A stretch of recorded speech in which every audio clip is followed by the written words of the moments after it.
Hi, Eric. I'm upstairs, and oof, I have a donut. Mom and Dad got a bunch of them for pretty cheap yesterday. Don't worry. I've been kind of interspersing them with bananas. But it was triangular. How can I not want it? Right? Right. I don't think there's anything in the middle. That's kind of disappointing. But it's still a triangle. And if you can see behind me, I just cleaned my closet. Yes, that collet's it right there. The bottom of it. The floor, for the most part, is clean. Well, it should be vacuumed. Probably not going to happen. But there's no big things remaining. I'll lie in my bed now. And I don't know where to put it for the dump run. Because, well, Mom and Dad are having some quality time together, so I don't want to interrupt them. So I'll just do a video now and work on it later. Ooh. There's some kind of filling. Cool. So, I have 3 parts to this video. Part 1, I kind of want to teach myself a new hobby, but I don't know what kind of hobby I should do.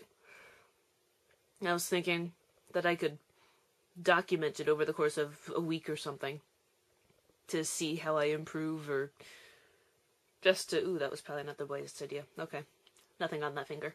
But to, I don't know, document my teaching myself of it, I suppose.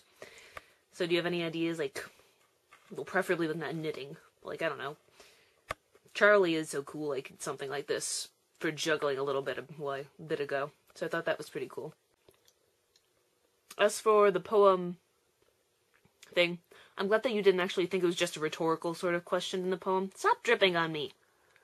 But because I'd read it to Jason, he was my guinea pig, and he just kind of looked at me when it was done, like, bravo. I was like, no, answer! I had a question in there. So I'm glad that you answered. Unfortunately, 1, I do not have ear hair. Come on now. I gave you 2 semi-decent looks at my ear. And my knees do not sing, well, they don't crack hip-hop songs. But my stomach, obviously, is true. I do have, it makes really loud noises for no understandable reason. And whatever the other one was. Oh yeah, when I have a fever, I can't tell if I have a fever by feeling my forehead or my skin or anything. It all feels pretty normal to people. But, like, my breath just feels hotter than everything else. And that's how I can tell when I'm, dripping, when I have a fever. Part 3 or whatever else I'm on. I'm kind of glad that I got to know you after you, as you were post-angsty Eric. Because I like you now. You're all put back together again for the most part. Less work for me. And I like you this way. And sort of whatever number I'm on, I'm horrible at keeping track of these, is this book, The Air Affair by Jasper Fforde, with 2 F's and an E on the end. I think you might like it. It was sort of like a mystery novel, but it takes place in this, I don't want to say utopia or dystopia, but just this alternate reality where, drip again. Where, rather than, say religions, for the most part,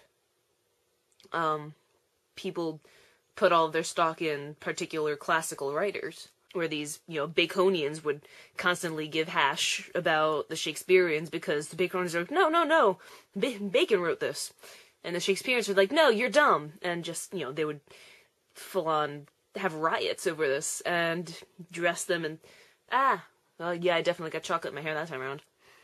And, like, people would dress up like John Milton, say. And they would all make their, change their names legally to John Milton, but everybody does it, so it'd be like Milton 46 or something like that. And it was just a really interesting book. Lots of literary humor to it, and there were a lot of tidbits in it that I wasn't entirely sure if it was real or not, or if it just, been made up for the purposes of the book. For instance, Jane Eyre ends with Jane running off with the Christian dude to go to India and be missionary people. When really, that didn't happen. So they have to go through and they end up changing it. So, some things are changed. I mean, I've read Jane Eyre, so I knew that it ended that way. But, sort of things like that. I'm all chocolatey. but because I couldn't really tell what was specifically true and what was not in some areas, I didn't want to take any facts straight from the book. And anyway, you may want to read it at some point. But I decided to look up some information on the Globe Theatre while I was in the Shakespearean mode. And I found some interesting stuff about it. Like, they would advertise on the outside of the Globe, and they'd put up specifically colored flags to say, okay, so we're showing this kind of play today. Like, they had a black flag that would signal that they were doing a tragedy that day. White would be a comedy, red would be a history play. And that was kind of neat. And when they started off, the first play that they did was Julius Caesar. And they, that the Globe did.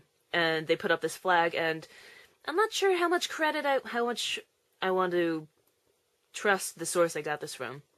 But they said that the crest had Hercules holding a globe on his shoulders, which just doesn't sound Greek mythology. You'd think it'd be Atlas. So I don't know if I want to really trust that. But regardless, even if it's wrong, it's still interesting. Because they had this motto underneath it that says, it's in Latin, Totus mundus agit ist histrionem, which means the whole world is a playhouse.